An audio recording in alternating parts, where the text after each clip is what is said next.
My dear students, ഇന്നത്തെ നമ്മുടെ class റിട്ടേൺസിനെ കുറിച്ചുള്ളതാണ്. പർച്ചേസുമായും സെയിൽസുമായും ബന്ധപ്പെടുന്ന റിട്ടേൺസുകളെ കുറിച്ചാണ് നമ്മൾ പഠിക്കുവാൻ പോകുന്നത്. സാധനം നമ്മൾ വാങ്ങുന്നത് എന്തെങ്കിലും ഡാമേജസ് കൊണ്ട് തിരിച്ചു കൊടുത്താൽ അതിനെയാണ് റിട്ടേൺ എന്ന് പറയുന്നത്.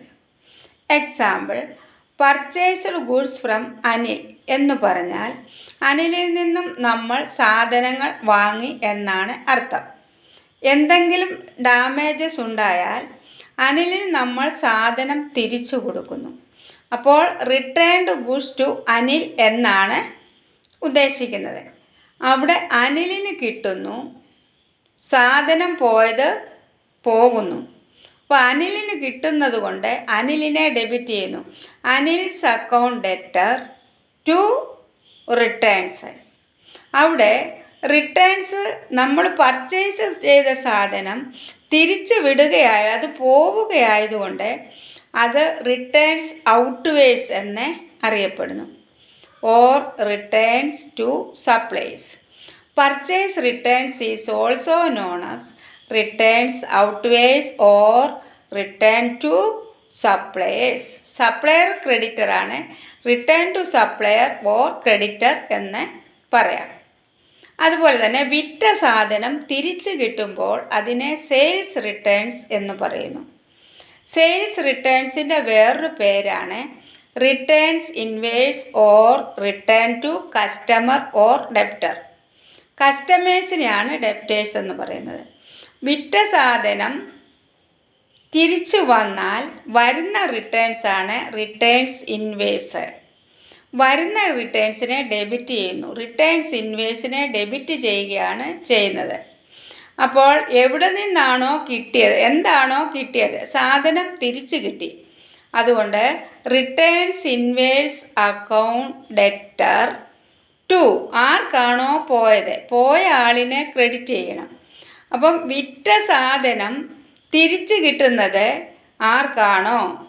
ആരാണോ സപ്ലൈ ചെയ്ത് ആ വ്യക്തിയൊക്കെ ആയിരിക്കും തിരിച്ചു കിട്ടുന്നത്. അതൊരു ഷോപ്പാണെങ്കിൽ ആ ഷോപ്പിനായിരിക്കും തിരിച്ചു കിട്ടുന്നത്. Example, sold goods to Raju. രാജുവിന് കുറേ സാധനം നമ്മൾ വിറ്റു. എന്തെങ്കിലും ഡിഫക്റ്റ് കൊണ്ട് ആ സാധനം തിരിച്ച് നമുക്ക് കിട്ടിയാൽ കിട്ടുന്ന റിട്ടേൺസിനെ ഡെബിറ്റ് ചെയ്യണം. അത് വരുവായതുകൊണ്ട് റിട്ടേൺസ് ഇൻവേഴ്സ് എന്ന് പറയുന്നു. അതിൻ്റെ entry returns inwards account debtor to Raju എന്നാണ്. രാജുവിനെ അവിടെ ക്രെഡിറ്റ് ചെയ്യുന്നു, വരുന്ന സാധനത്തെ ഡെബിറ്റ് ചെയ്യുന്നു. ഡെബിറ്റ് വാട്ട് കംസ് ഇൻ എന്നാണ് റിയൽ അക്കൗണ്ടിൻ്റെ റൂള്. അതുകൊണ്ട് തിരിച്ച് കിട്ടിയതിനെ ഡെബിറ്റ് ചെയ്യുന്നു, റിട്ടേൺസ് ഇൻവേഴ്സിനെ അവിടെ ഡെബിറ്റ് ചെയ്യുന്നു. അപ്പം വിറ്റ സാധനം തിരിച്ച് വന്നതുകൊണ്ട് അത് ഇൻവേഴ്സായി, ഇങ്ങോട്ട് വന്നതുകൊണ്ട് ഇൻവേഴ്സായി, വന്നതിനെ ഡെബിറ്റ് ചെയ്തു. അപ്പോൾ സെയിൽസിൻ്റെ sales returns is also known as returns inwards. Returns inwards എന്ന് പറഞ്ഞാൽ സെയിൽസ് റിട്ടേൺസിൻ്റെ വേറൊരു പേരാണ്. ഇവിടെ സപ്ലയർ അല്ല, കസ്റ്റമറാണ് ഡെപ്റ്ററായിട്ട് വരുന്നത്. അപ്പം സെയിൽസ് റിട്ടേൺസ് അക്കൗണ്ട് ഡെപ്റ്റർ എന്നാണ് വരുന്നത്. സെയിൽസ് റിട്ടേൺസിനെ ഡെബിറ്റ് ചെയ്യണം. ആ വ്യക്തി ആരാണോ ആ വ്യക്തിയെ ക്രെഡിറ്റ് ചെയ്യണം. അങ്ങനെ രണ്ട് തരത്തിലുള്ള റിട്ടേണുകളാണ് ഉള്ളത്. ടാലി ചെയ്യുമ്പോൾ സെയിൽസ് എന്നുള്ള അണ്ടറിലായിരിക്കും സെയിൽസ് റിട്ടേൺസ് വരുന്നത്, പർച്ചേസ് എന്നുള്ള അണ്ടറിലായിരിക്കും പർച്ചേസ് റിട്ടേൺസ് വരുന്നത്. അപ്പം നമ്മൾ പർച്ചേസിനകത്ത് ക്രെഡിറ്റ് പർച്ചേസ് പഠിച്ചു, സെയിൽസിനകത്ത് ക്രെഡിറ്റ് സെയിൽസ് പഠിച്ചു. അവിടെ ക്രെഡിറ്റ് സെയിൽസിലും ക്രെഡിറ്റ് പർച്ചേസിലും വ്യക്തികൾക്ക് ആയിരിക്കും പ്രാധാന്യം കൊടുക്കുന്നത്, വ്യക്തികൾക്കായിരിക്കും പ്രാധാന്യം. അപ്പോൾ നമ്മൾ വാങ്ങിയാൽ എന്തെങ്കിലും ഡിഫക്റ്റ് മൂലം തിരിച്ചു കൊടുക്കും, വിറ്റാൽ എന്തെങ്കിലും ഡിഫക്റ്റ് മൂലം തിരിച്ചു വരും.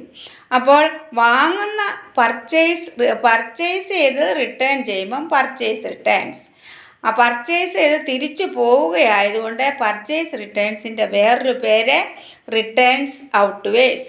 അല്ലെങ്കിൽ അത് ആർക്കാണോ തിരിച്ചു കൊടുത്തത്, സപ്ലയർക്കാണ് അത് തിരിച്ചു കൊടുത്തത്, റിട്ടേൺസ് ടു സപ്ലയർ എന്ന് പറയുന്നു. അതുപോലെ സെയിൽസ് റിട്ടേൺസിൻ്റെ വേറൊരു പേര് റിട്ടേൺസ് ഇൻവേഴ്സ്. അതായത് വിറ്റത് തിരിച്ചു വന്നു, തിരിച്ചു വരും, ഡെബിറ്റ് വാട്ട് കംസ് ഇൻ, വന്നതായതുകൊണ്ട് സെയിൽസ് റിട്ടേൺസിനെ ഡെബിറ്റ് ചെയ്യുന്നു. വരുന്നത് കൊണ്ട് ഇൻവേഴ്സാണ്, ഇങ്ങോട്ട് വരുന്നത് ഇൻവേഴ്സ്, അങ്ങോട്ട് പോകുന്നത് ഔട്ട്വേഴ്സ്. അപ്പോൾ പർച്ചേസ് ചെയ്ത സാധനം തിരിച്ചു പോവുകയായതുകൊണ്ട് അത് ഔട്ട്വേഴ്സും, സെയിൽസ് ചെയ്ത സാധനം തിരിച്ചു വരികയായതുകൊണ്ട് അത് ഇൻവേഴ്സും. അപ്പം പർച്ചേസിൻ്റെ റിട്ടേൺസ് ഔട്ട്വേഴ്സും സെയിൽസിൻ്റെ റിട്ടേൺസ് ഇൻവേഴ്സുമായിരിക്കും. റിട്ടേൺസ് ഔട്ട്വേഴ്സ് അതായത് പർച്ചേസ് ചെയ്ത സാധനം സപ്ലയർക്കായിരിക്കും തിരിച്ചു കൊടുക്കുന്നത്. അപ്പോൾ റിട്ടേൺസ് ഔട്ട്വേഴ്സ് അത് പർച്ചേസ് ചെയ്ത സാധനം സപ്ലയറോടാണ് മേടിക്കുന്നത്, അതുകൊണ്ടാണ് അവിടെ സപ്ലയർ വരുന്നത്. വിറ്റ സാധനം ഒരു കസ്റ്റമർക്കായിരിക്കും, കസ്റ്റമർ ആയിരിക്കും എപ്പോഴും ഡെപ്റ്റർ. അപ്പോൾ അവിടെ കസ്റ്റമറും ഡെപ്റ്ററും ഒന്നായിരിക്കും. അപ്പം പർച്ചേസ് റിട്ടേൺസ് ഉണ്ട്, സെയിൽസ് റിട്ടേൺസ് ഉണ്ട്, ടാലി ചെയ്യുമ്പോൾ അതിൻ്റെ അണ്ടറുണ്ട്.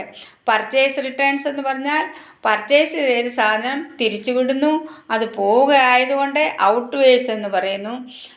സെയിൽസ് റിട്ടേൺസ് എന്ന് പറയുമ്പം വിറ്റത് തിരിച്ചു വരികയായതുകൊണ്ട് വരുന്നതിനെ ഇൻവേഴ്സ് എന്ന് പറയുന്നു. പർച്ചേസ് റിട്ടേൺസിൻ്റെ മറ്റൊരു പേര് returns outwards or returns to suppliers. Sales റിട്ടേൺസിൻ്റെ മറ്റൊരു പേര് returns inwards, returns inwards or returns to customers or debtors. ഇത്രയും കാര്യങ്ങൾ റിട്ടേൺസിനെ കുറിച്ച് നിങ്ങൾ പഠിച്ചിരിക്കണം. അതിൻ്റെ ഓരോന്നിൻ്റെ ഹെഡും പഠിച്ചിരിക്കണം, അണ്ടർ പഠിച്ചിരിക്കണം. പർച്ചേസിൻ്റെ അണ്ടർ പർച്ചേസ് റിട്ടേൺസ് പർച്ചേസിൻ്റെ അണ്ടറിലും, സെയിൽസ് റിട്ടേൺസ് സെയിൽസിൻ്റെ അണ്ടറിലുമായിരിക്കും ടാലി ചെയ്യുമ്പോൾ നമ്മളെ മെൻഷൻ ചെയ്യേണ്ടത്. ഈ റിട്ടേൺസിനെ കുറിച്ച് ഇന്ന് ഞാൻ നിങ്ങൾക്ക് പറഞ്ഞു തരുന്നത് എന്തെങ്കിലും മനസ്സിലായിട്ടുണ്ടെങ്കിൽ നിങ്ങൾ ലൈക്ക് ചെയ്യുകയും ഷെയർ ചെയ്യുകയും സബ്സ്ക്രൈബ് ചെയ്യുകയും ചെയ്യും എന്ന് ഞാൻ വിശ്വസിക്കുന്നു. അതുകൊണ്ട് രണ്ട് തരത്തിലുള്ള റിട്ടേണിനെ കുറിച്ചും നിങ്ങൾ പഠിക്കണം. പർച്ചേസ് എന്താണെന്ന് പഠിക്കണം, സെയിൽസ് എന്താണെന്ന് പഠിക്കണം, പർച്ചേസ് റിട്ടേൺസ് എന്താണെന്ന് പഠിക്കണം, സെയിൽസ് റിട്ടേൺസ് എന്താണെന്ന് പഠിക്കണം. ക്രെഡിറ്റ് പർച്ചേസും ക്രെഡിറ്റ് സെയിൽസിലും എപ്പോഴും വ്യക്തികളുണ്ടായിരിക്കും. ആ കടത്തിന് വിൽക്കുകയും വാങ്ങുകയും ചെയ്യുമ്പോൾ അവരുടെ വ്യക്തിയുടെ പേരുണ്ടായിരിക്കണം. അതുപോലെ റിട്ടേൺ വരുമ്പോഴും സപ്ലയറുടെയും കസ്റ്റമറുടെയും പേര്. സപ്ലയർ ആണ് പർച്ചേസർ, സപ്ലയർ ആരാണെന്നും ഡെപ്റ്റർ ആരാണെന്നും ക്രെഡിറ്റർ ആരാണെന്നും കസ്റ്റമർ ആരാണെന്നും എല്ലാം പ്രത്യേകം നിങ്ങളെ പഠിച്ചിരിക്കണം. സപ്ലയർ എന്ന് പറഞ്ഞാൽ സപ്ലൈ ചെയ്യുന്ന ആളാണ്, കസ്റ്റമർ എന്ന് പറഞ്ഞാൽ വാങ്ങുന്ന ആളാണ്. കസ്റ്റമർ ആയിരിക്കും എപ്പോഴും കടം വാങ്ങുന്നത്, അതുകൊണ്ട് കസ്റ്റമറെ ഡെപ്റ്റേഴ്സ് എന്ന് പറയുന്നു. സപ്ലയർ കൊടുക്കുന്ന വ്യക്തിയായിരിക്കും. ഇത്രയും കാര്യങ്ങൾ നിങ്ങൾ നല്ലതുപോലെ അടുത്ത ക്ലാസ്സിൽ വരുമ്പോൾ റിപ്പീറ്റ് ചെയ്ത് പഠിച്ച് മനഃപ്പാഠമാക്കി ഇരിക്കും എന്ന് ഞാൻ വിശ്വസിക്കുന്നു.